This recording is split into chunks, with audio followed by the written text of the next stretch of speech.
Welcome back to Pathfinder Wrath of the Righteous. Now, I do apologize again for the length of the prior episode. That was indeed excessive, and I will do my very best to avoid episodes like that in the future.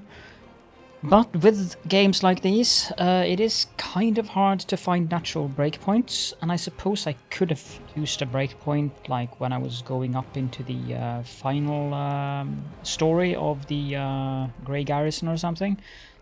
But then again, I think that was around 35 minutes or something, 30 minutes. So, and I try to keep this episode around 40, but usually end up with 50, 55. So, yeah. Now, we are at the Crusaders camp, and we have gained our first mythic level. I actually recorded this episode yesterday, but OBS was not happy with what I had done, so it just refused to write the correct MP4 container, and thus I have to re-record it. But that is not a big problem, because I was waffling heavily around what I'm going to talk about now. So, Mythic Levels. As you can see, there are more mythic paths here than the main ones that we are presented with from the beginning of the game. The main ones that we are presented with from the beginning of the game would be Angel, Demon, Trickster, Lich, Azata, and Aeon. There are 3 more. And those would be, let's see here, the music's gonna disappear now because Unity does not like alt-tabbing, so you will not hear the music.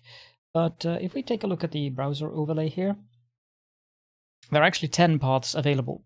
You have the Angel, Demon, Azata, Aeon, Trickster, and Lich. But then you have the Swarm that walks, if you don't take the Queen with you on the Crusade. I'm not sure what specific path that is, but it doesn't sound anything good. Then you have Devil, and you have Gold Dragon, and then finally you have the Legend path, which isn't really a mythic path as per se compared to the other ones, because you're not going to get divine levels, but what it does is increase your maximum level to level 40, which means that you can actually become quite powerful. Now, it is a bit annoying that I don't have music in the background, but I just wanted to talk very quickly about these paths. Actually, I can do that from inside the game, so let's remove the browser overlay and we can go back. Mythic Hero is what we pick first. I'm not going to be able to pick any of these now because you have to do certain quests and things like what I did in the previous episode blocked me out from Aeon. I cannot select the Aeon mythic path later on. And one of the things that I wanted to talk quickly about is the various ascensions that you get here. I'm going to pick Spell Specialization, and I already have the Burning Arc one, so I'm going to pick Magic Missile as my second one. Now, here we go. These are the 6 first ascensions that you can pick. Bit of fun, I believe that is the Trickster. Close to the Abyss would obviously be the Demon. Close to the Heavens would be the Angel. Dance Macabre would be the Lich. Force Reality would be Aeon. And Instrument of Freedom would be Azata. Now, the Angel and the Azata paths are good. The Demon and the Lich path are evil. The Aeon path is lawful. And the Trickster path is chaotic. There are various bonuses and interactions with these with the various classes. Now, take for instance the Angel path. That has a very high synergy with any divine spellcaster, such as a cleric or an oracle or a war priest and so forth, because it increases their spellbook. The Lich path is the one that increases the Arcane Caster spellbook, and that kind of annoys me, because I would like to pick the Lich path, but you are not locked to the alignment that you use to take a path, but regardless, it does have consequences for your playthrough. So if I were to pick the Lich path, Sela is going to leave us much later on, but she's going to leave us. And if I then use the Scroll of Atonement to go back to, I think Neutral Good was my original selection, because that is the Scroll of Atonement takes you back to your original alignment, the one that you chose at character creation. Although you could always respec your character, and I think that changes it, but yes. But as far as I'm able to tell, that would lock me out of certain options that the Lich has, because the Lich is designed to play as an evil character. And this creates a little bit of a conundrum for me, because what path should I then pick? This one is clearly the best one for a sorcerer caster, which is the type of character that I'm playing. But that doesn't mean that the other paths are bad. What I could say is that the Close to the Abyss, if I were an evil character and I am playing a caster, this one is one of the paths that probably offer the least to my playthrough, because the demon mythic path is heavily aligned towards melee. Whereas the Close to Heaven's Angel path would not be a bad one, because it does have some rather nice abilities later on. The same goes with the Aeon. The Aeon path would also be good-ish. The Trickster path, not so good. Nor do I want to be chaotic. But I don't want to break the immersity. Like, I'm playing a Goody Two-Shoes character, and thus I don't want to pick the Lich one, which is, again, a little bit annoying. I wish that Owlcat would add a path, as a mythic path, for good aligned characters that does the same as the Lich path, that increases the spellbook. You get the arcane spellbook. I don't remember the name of the feat, but I wish they would add that, because it is kind of boring. Many people don't like playing evil, and if you want to min-max or be a really powerful sorcerer, wizard, something, then taking Danse Macabre and being a Lich is definitely the best way to go. However, after reviewing the various guides and stuff, I also discovered that the Azata path does offer some benefits. And then I'm considering either Gold Dragon or Legend, to be honest. But Azata would be good. I mean, it's they are angels from the plane of Elysium. It does give us this bolt, which is 46 plus 2d6 per mythic rank touch attack, ranged touch attack, within 50 feet. It can either be used to heal, or it can be used to make to do damage. It can be used... No, the bolt charges their attacks. It's the angel one that heals. It can charge their attacks with weapons for 2 plus mythic rank rounds. So it would be 3 rounds if I charged their attacks. They would do an additional 2d6 points of holy damage on hit and count as good for the purposes of bypassing damage reduction. And you can also use this ability 3 times per day plus 1 extra time for each mythic rank beyond the first, so to a maximum of 12. Now, you also get various other things here, but I'm not going to go through all that. I'm going to pick the Instrument of Freedom. For this mythic ability, I'm going to pick Abundant Casting. You can cast 4 more spells per day of 1st, 2nd, and 3 ranks each, so that is at least something. And then we end up with this. Now, all of my characters, including Darren, I suspect he's going to stay with us anyways, have a mythic level, so I'm going to go through them very quickly. They don't get to choose a path, so Nenio, Abundant Casting as well. Ember, same, Abundant Casting. I'm probably not going to use Ember very much. Darren, also Abundant Casting. For Woljif, he's melee. Let's see, what was the one that I wanted for him? Leading strike? No, it wasn't leading strike. It was This one, Unrelenting Assault. As long as you keep fighting, the power of your melee attack keeps growing. Melee attacks keeps growing. Every turn, as long as you make at least one melee attack, you gain a stacking +2 damage to bad damage rolls with melee weapons up to a maximum of +10 that lasts until the end of combat. So this one, as long as he keeps fighting, he gets +2 damage on each of his damage rolls every time he does an attack. So that one looks quite nice for Volgith. And again, thank you to the person who did suggest making him a melee character, because yes. Lan, there is, this cleaving shot. Each time you deal critical damage with your ranged weapon. Was it that one? I'm not sure if it was that one. Because in my previous recording, I actually picked the wrong one for this. This is against the same enemy. That one isn't bad. But I think it was cleaving shots. Distracting shots is definitely not that one. Each time you deal critical damage with a ranged weapon attack or reduce the target to 0 hit points, you deal your weapon damage to all other enemies in 10 feet radius.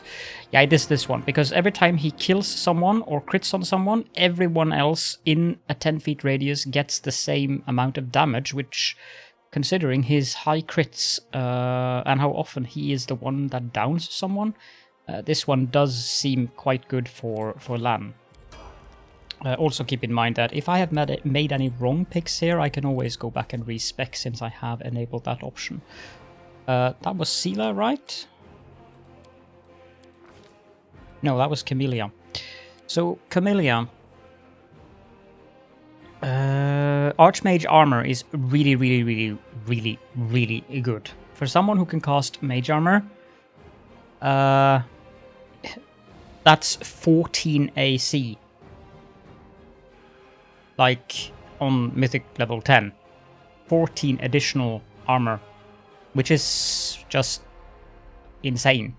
Currently, it would not give me much. It would give me 5 instead of 4. So I'm going to pick this later on. But this one is just for her. It's and same for Caledorn as well. The Archmage armor is one of the best mythic abilities in the game, without doubt. But I think that I want to... not that one. This is for attacks of opportunity. Leading strike. I think I'm going to pick the leading strike. Not that she hits very often, but her leaving a mark and then any ally attacking deals additional damage. That seems fine with me. And then finally, of course, we do have Sela. Now, I haven't found any good tank abilities here yet. So I wish there was a good tank ability. I mean, Archmage armor would have been great, but she can't cast mage armor, so... Let's see... This one is also very good for Lan. Every third hit with a ranged weapon against the same enemy deals additional 1d6 per 2 mythic ranks of divine damage, but it's still too early. This one might be good. Allies within 50 feet of you gain a bonus equal to half your mythic rank +1 to their initiative, saving throws, and their saving throws against mind-affecting effects and their concentration checks. I'm thinking maybe that one. Last Stand would be good, but not critical. It doesn't have any range. Magic Nullification would be good for her as well. Mythic Charge, not so much. But yeah, this one. Mythical Beast, that was the one. That makes Peps mythic. Which means that Peps, that would be her horse, would gain a bonus to its strength, dexterity, and constitution equal to half your mythic rank +1. And it now ignores damage reduction, except against neutral creatures, I believe. So, yeah, that's... We just have to take that one, I feel. It's just going to give +1 now, but it is going to end up being +6. So +6 strength, +6 dexterity, +6 constitution, And attacking, all attacks ignore damage reduction. It's like, yeah. Even now, it is quite nice. We've seen that before. So that's all of our party members accounted for. I have sold some stuff at the vendor who is over here, so that is out of the way. And now let's just run around in this camp and have a look. These are the Knights of Kenabres, all that is left of the orders that were billeted in the city. Of course, we are going to take the loot we can get. I mean, anything else would be not ideal, shall we say? 3 longswords with cold iron. There's a chapel tent. We outfitted this tent to be used as our chapel. Even the less pious crusaders will come here to say their prayers when the final battle is upon us. I've seen it happen in my previous campaigns. Altar of Torak, the father of creation, the dwarven god of craft and kin. Altar of Sarenrae, the healing light, the goddess of the sun, healing and redemption. Altar of Erastil, old Deadeye, the god of hunting, farming and the quiet pastoral life. Altar of Desna, the great dreamer, the goddess of freedom, travel, luck and dreams. This place has been sanctified. It can protect the area around it from the corruption of the abyss, so this Crusader camp gives us a place to heal up without and getting rid of abyssal corruption. And finally, the Altar of Iomede, the light of the sword, the goddess of justice and valor, and the patron of the crusades.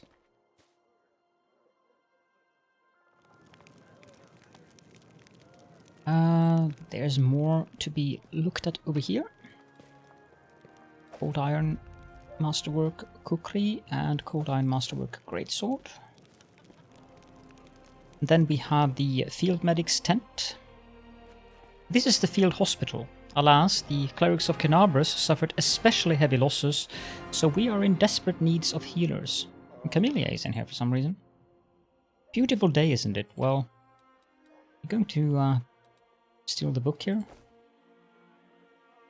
I'm not sure if these guys say anything of interest. No. Follow my steps. Let's continue down this way. Find the location of the recruits from Nerosian. There are fighters here that Her Majesty brought from the capital. Too bad they're only recruits, but that's alright, we'll bring them up to speed. Let's head out.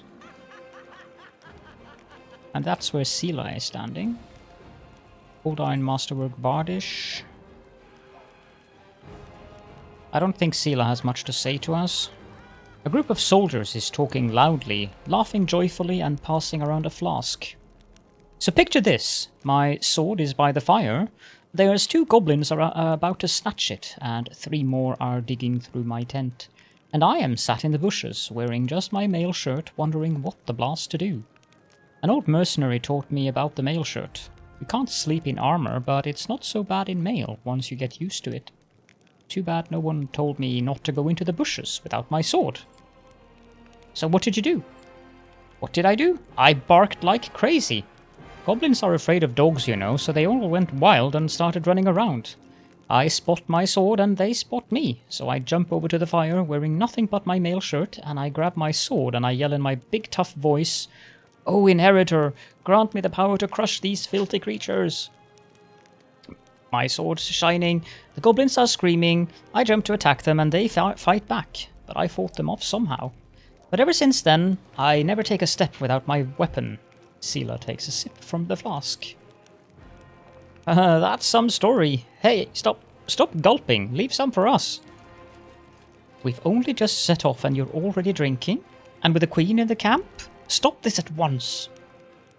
The knights quickly snap to attention. Sela raises the flask and says loudly, "Right you are, Commander Tyrabad. We are but drinking to the queen's health."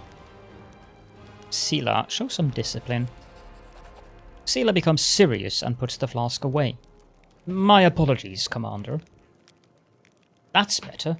You're a paladin in an army, not a mercenary on a raiding party. Make sure you act like it. Taking away some of the fun from Sela, but I suspect she will be able to deal with it. I mean, after all, she is a paladin. Down here is Lan. Oh. And Grandma Gretlin, the director. A well-dressed old dwarf is lecturing a motley company, shaking her ladle at them belligerently. Noticing you, she flings up her hands. Good afternoon, your commanderness. Do you remember us? We are the crew from the next door theatre company, the one you saved in Canabras back when you weren't your commanderness yet. As you can see, we've come on the campaign with you. We signed up to clean pots and mend the soldiers' clothes. Keeping up a theatre is expensive, so we all have to take side jobs, but we don't stop what we're doing. We are going to put on a play about your legendary feats. Of course, the crowd scenes are difficult. Can't find the people to play the hordes of demons, and we decided against using a ritual to summon real demons. Thank you for that. Luckily, we have Master Ken. He's invented a way to solve this problem using sound. We caught a pig and some piglets who ran away from a burned-out village. The dumb and husky half-orc mumbles softly. We put the piglets in a box and scare them a little, and the sound they make is just like an approaching demon horde. Well, I can't say I've ever heard an approaching demon horde, thankfully, but maybe? But the most important question is, of course, choosing the lead actor who will play the great Knight Commander.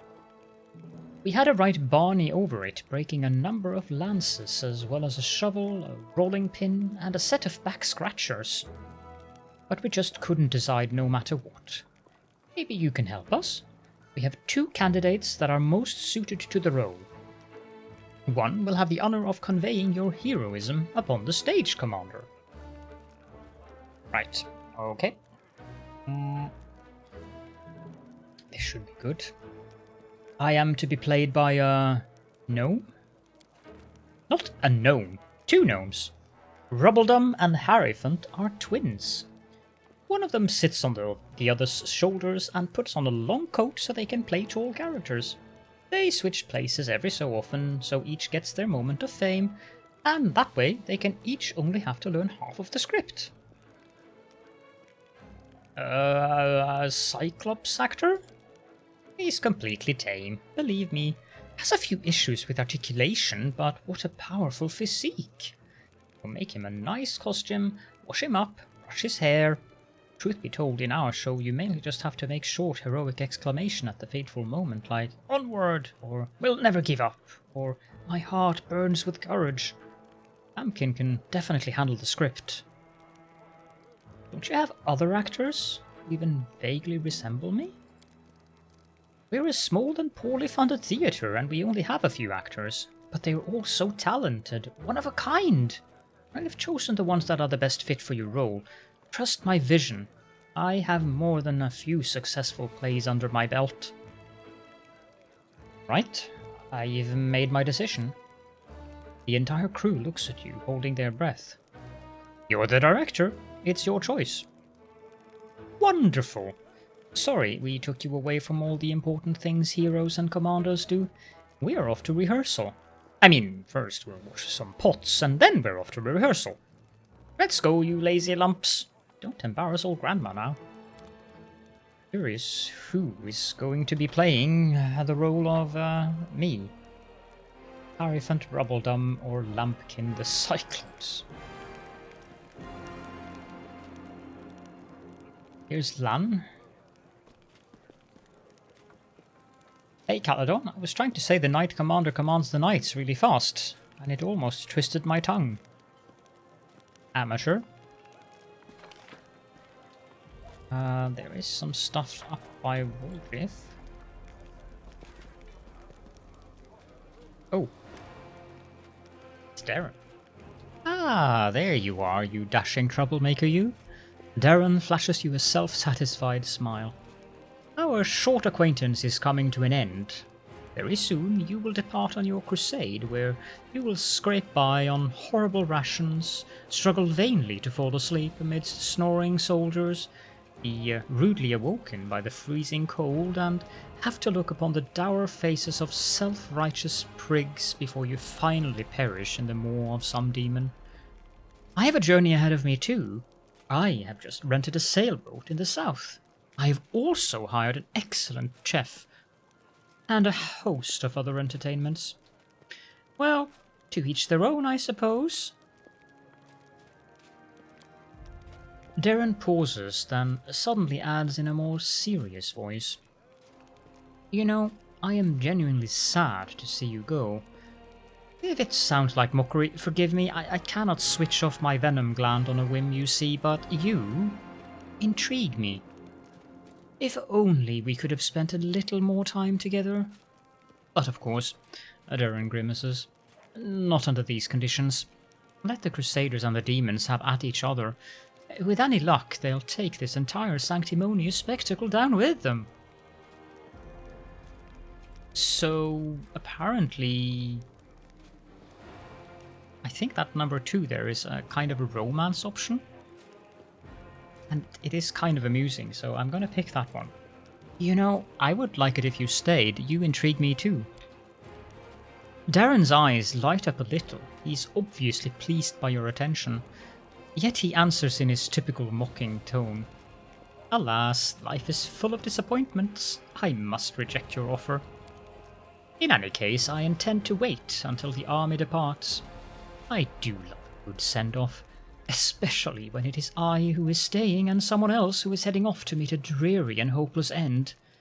Sometimes it does one good to ruminate on the unfairness of life. Well then, farewell, Commander. I assume I shall be your most precious memory on this most disgusting and exhausting road to the pointless slaughter of battle. Or, if not the most precious memory, then at least the most stirring. Darren smirks before instantly losing all interest in you, or at least he pretends to. He is quite amusing, that fellow. Okay, so we have some loot over here. Yeah, I'll just take all of that. Aldrich. Do you know what a queen does to people who keep her waiting? I don't, but I know better than to find out. There's Jernaug, the Erastil cleric who wanted to go down to the Cold Creek or something. Good day. Do you remember me? I am Jernaug. We spoke in the Defender's Heart. So you're the commander of the Crusade now. Erastil knows it's hard to imagine someone worthier of taking up the post than the savior of Canabras. May the good gods help you prevail. Who are you? A humble priest of Erastil. I completed my trials and took my holy orders only recently, and now I am serving my god and the people to the best of my ability. What were you doing in the Defender's Heart? What I was bound to do under my holy orders. I healed the wounded and buoyed up the healthy to fight another day. Buoyed. I think it's buoyed. Some of these words are difficult to pronounce for a non-native speaker, especially things like that. I think it's a boy, so it's probably buoyed, but yeah, not a word that is frequently used. Anyhow, have you joined the Crusade? Don't take it amiss, but no, I haven't. I have my own task. I am needed in Chili Creek, a tiny hamlet which, due to some oversight, has been left without a priest these many years. I am about to set sail for there, and I will be making my journey along Old Man Selm. I have to go. May Erastil watch over you. And you. Okay, so we have Nura Dendiwar's tent. This is Nura Dendiwar's tent. It seems she brought a lot of unnecessary items along with her. Yes.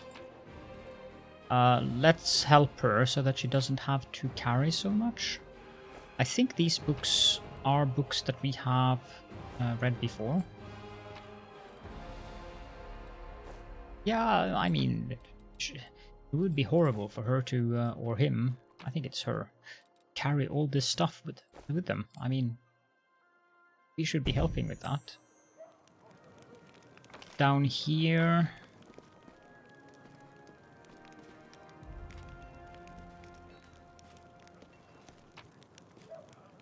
Cold Iron Masterwork Short Spear. Just regular weapons. Happy to serve, Commander. Of course you are. There is a chest here. Great. And there's another weapon stand over here. Cold Iron. Thank you.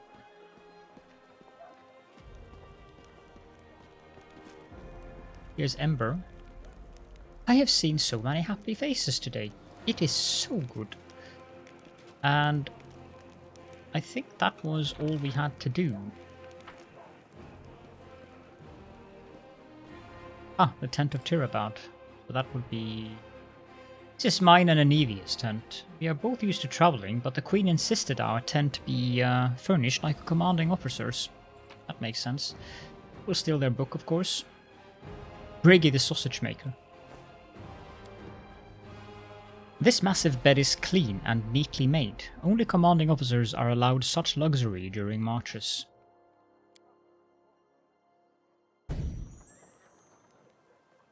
Now, I think the Queen will be waiting for us inside of this tent, just checking to see if we've been in all the tents. Ah, I haven't looted that. Nor have I looted that, it would seem. Okay, Cold Iron. No. Yes and yes. Okay, let's make a quick save and pop on into the tent of myself. I think the Queen is waiting for us here. Queen Galfrey, Lyotor Oakblade, Nura Social. Commander's chest, I think that's where I can... Yep, good. Loot. Okay, that is a lot of stuff. I've no idea where all this comes from.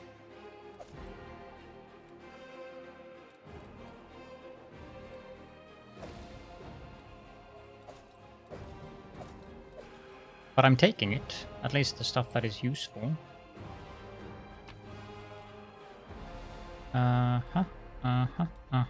Nothing of it. And a half plate. Well, I suppose I could pick it up and sell it right away. There's also an armor stand there with a breastplate. That one I'm not. Oh, there's one over there as well. With another half plate. I'll take that. Is there anything over here that I now have missed? No. Okay, we're at 33 minutes, so I think it's safe to talk to the Queen. Who is this? My respects, Commander. I hope you will be able to spare me some time after all the formalities. Happy to help, of course, Commander. It's good to meet you, Commander. Okay. Lightly. Let us talk to the Queen, then.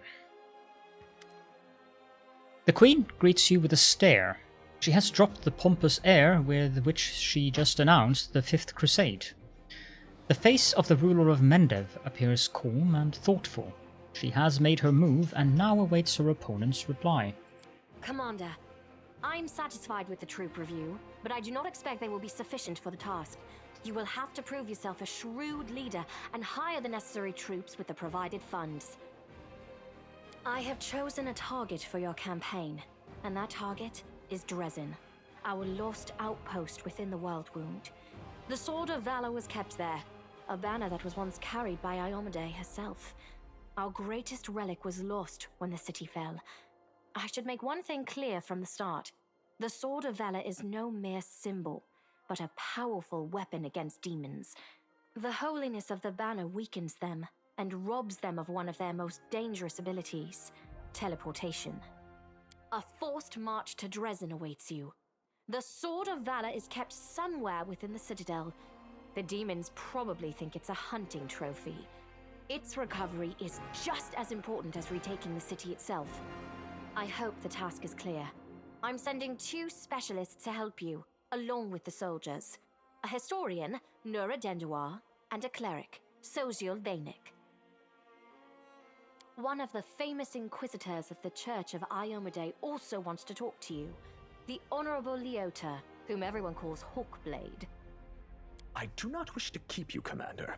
The matter I must discuss with you is extremely important, but it is not directly related to the Crusade. You no doubt wish to meet your new comrades and speak with Her Majesty. Therefore, I shall leave you now, but I ask that you seek me out in the camp at your earliest convenience. Hi!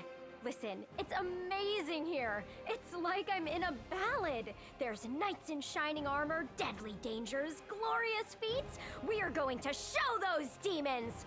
I'm so tired of sitting in a library reading books about history. It's time I took part in it! Because this doesn't remind me of Lindsay at all, does it? That's a Pathfinder or Kingmaker reference, by the way. I'm glad to help our cause, Commander. If you have some time later, I'd like to speak with you further. You'll have plenty of time to talk. You're the Knight Commander's people now, his trusted advisors and companions.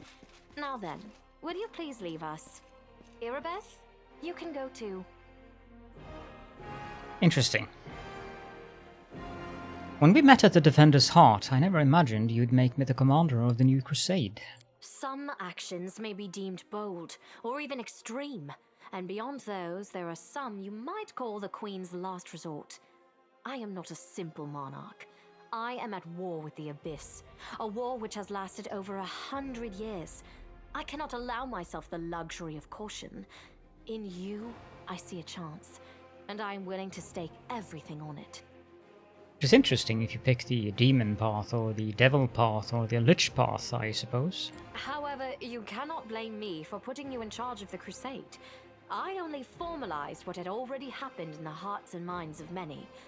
People spoke of the power that descended upon you and helped you save the Wardstones from corruption and total destruction. Word of this feat quickly spread far beyond the borders of Mendev. There was no other person who could better fit the role of Knight Commander of the Fifth Crusade. You should know I received an unusual gift in the caves beneath Canabras. In a vision, I saw the death of an angel called Lariel. Somehow he was able to grant me the ability to reveal the light of heaven. Lariel. I knew him. He disappeared shortly before the Worldwound grew, and Dresden fell into the enemy's hands. In the chaos, we had more important concerns than investigating the fate of a single angel. Even one so righteous and beloved as Lariel. And afterward, matters took a turn for the worse. The angels left us to go on their special mission.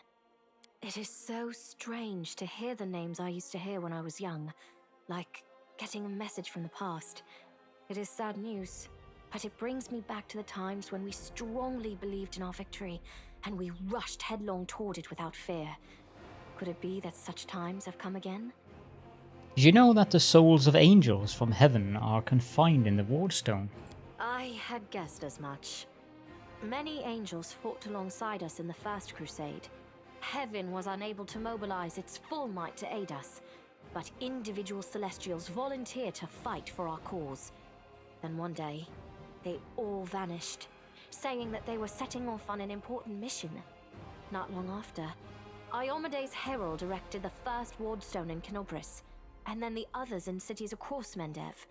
Even back then, I had nagging doubts, but my faith in Iomade easily assuaged them. It is for us to serve the goddess after all, not to question her works. I wonder how old she really is. Nevertheless, I am pleased that you solved the mystery of the Wardstone in Canobris and were able to save this gift of Iomade. It was a deed worthy of a Knight Commander of the Fifth Crusade. She keeps saying Canobris instead of Canabras. I have some questions about my mission to retake Dresden. Of course, I shall answer. How did the demons manage to conquer Dresden? That's a good question.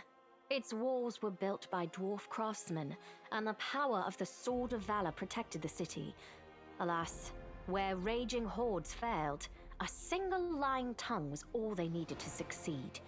The demoness Minago convinced a young and ambitious crusader named Staunton Vane that the banner belonged on the battlefield. He went on a daring and unapproved raid, and the banner ended up in the enemy's hands. The city fell soon after. Ever since then, for 7 decades, it has served as a citadel for the forces of the Abyss. 7 decades? Does that mean that this woman is like 90 to 100 years old? She does look human. And humans' lifespans shouldn't be any different in Pathfinder than in the real world. Okay, Staunton Vane, I saw him at the Grey Garrison. He defected to the demon's side. Oh, really? I wasn't informed of this. After Dresden fell because of Staunton, he was nearly sentenced to death. He deserved it. In wartime, men are hanged for far less. But you have no idea what a terrible sight it is. A raging crowd of crusaders baying for blood. Never have my fighters looked so much like the demons we are fighting. I commuted Staunton's sentence and stripped him of his rank. Not just for him, but for my army and my country. We are not Hell Knights. We do not maintain discipline with public executions. Interesting. I'm going to go in with number 2. You punished him with a life of disgrace and humiliation, and that life finally broke him. It is sad, but not surprising. Perhaps exile would have been a more merciful sentence than decades of service among those who despised him. I was hoping he might atone for his guilt with a heroic act, but he likely decided that atonement was impossible, and he might as well give himself over to evil. Well, she's right there. What forces are at my disposal? Everyone we saw today at the parade. First among them, the Eagle Watch, who remain a powerful force thanks to Irabeth's resourcefulness. Also marching with you are several minor knightly orders, as the minor volunteer units like to be called. And finally, I have personally selected some recruits from Neurosian. They have little in the way of battle experience, but great determination and a thirst to prove themselves. I've always thought that an army benefits from at least one such unit. These forces, as I said, are not enough for a march on Dresden. You will have to hire additional troops with the funds that have been provided to you. But for a brave commander, and I hope you are one, that is just the beginning. If you retake Dresden, recover the holy power of the Sword of Valor, and gain a foothold in the region, then new armies will join under your banner. The 5th Crusade is only beginning. Many battles and victories lie ahead. It has been decades and no one has managed to retake the city. Why do you think we are different? We have a chance now that we haven't seen in decades. But it's more than that.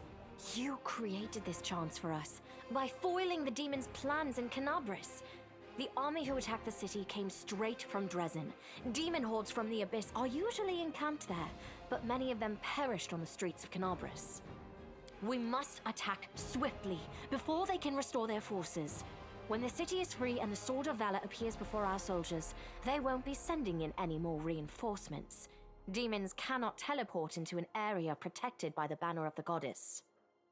What about long-term goals? Do you know how to get rid of the Worldwound forever?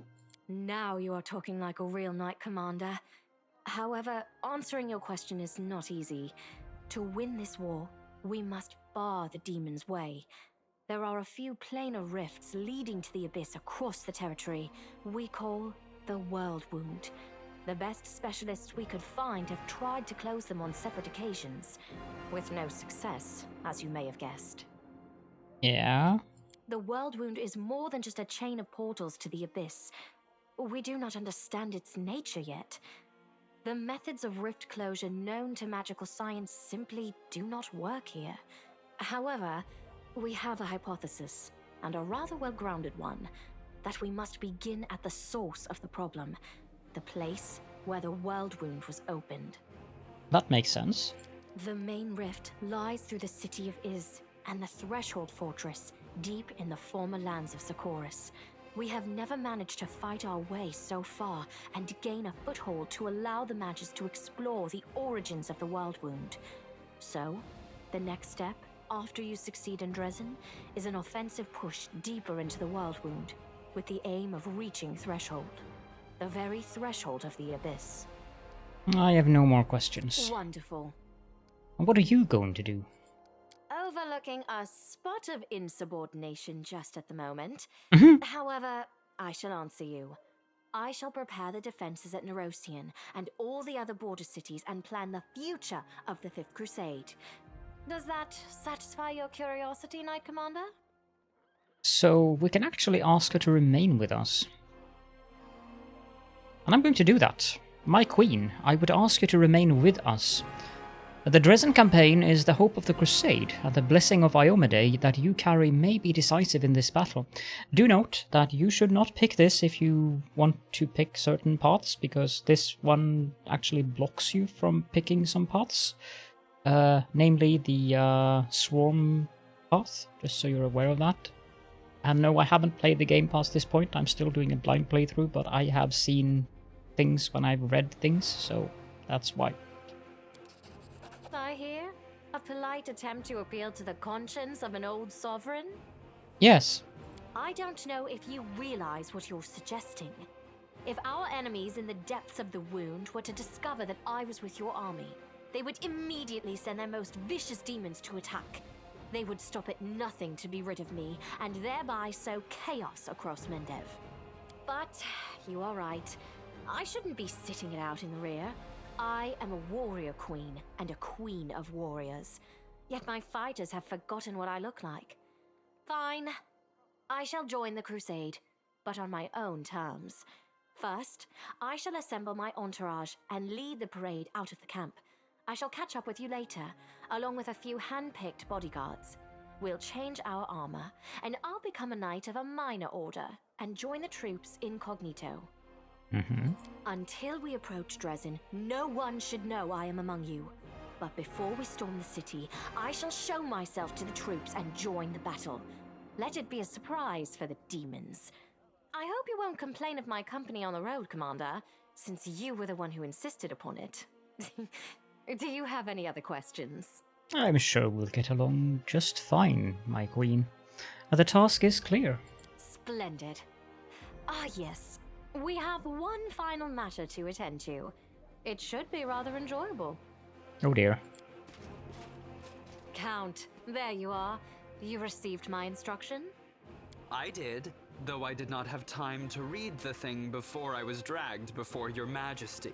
In truth, I was readying myself to depart. I expected this. No matter. I trust you will forgive your sovereign for the rather brusque summons, especially when you learn what prompted it. As you are aware, he has recently been appointed my Knight Commander of the Fifth Crusade. I spent a long while pondering whom to appoint to the highly sensitive post of Commander's Field Attaché and Advisor Plenipotentiary without portfolio. Congratulations, Count. It is a great honor, I suppose. That's a great idea. This one is actually quite amusing. I'm going to do this. A rather frivolous gesture for a queen. The adequacy of any measure can only be assessed against the reason that prompted it. Isn't that so, Count? I had my doubts about whether you were ready for such a responsibility, Count. But your conduct in Kenobris has put my mind at ease. So, you will travel with the troops to Dresden. Only the commander may remove you from your post. But I trust that you will dutifully fulfill his orders and make a good showing of yourself. Especially since word of your appointment, Count, will reach the court at any moment. All of Mendev's nobility will be following your successes in service to the nation, including all of your devoted admirers. I even heard that one bard with whom you are particularly friendly has already begun composing a ballad to honor your heroic participation in the crusade and your faithful service to the commander here. Your largesse truly knows no bounds, dear cousin. I am most gratified by the honor you have shown me. Then let's get going. May Iomade help us. Indeed. Right. Good. No more talking. We are going to end the episode here then, and there will probably be more dialogue. We do have to talk to the storyteller because he has. We have that new page that we found, which he wants. But yes, if you do have any questions and/or comments, then please do feel free to leave those in the comment section. And thank you so much for joining me. I will be seeing you all in the next episode.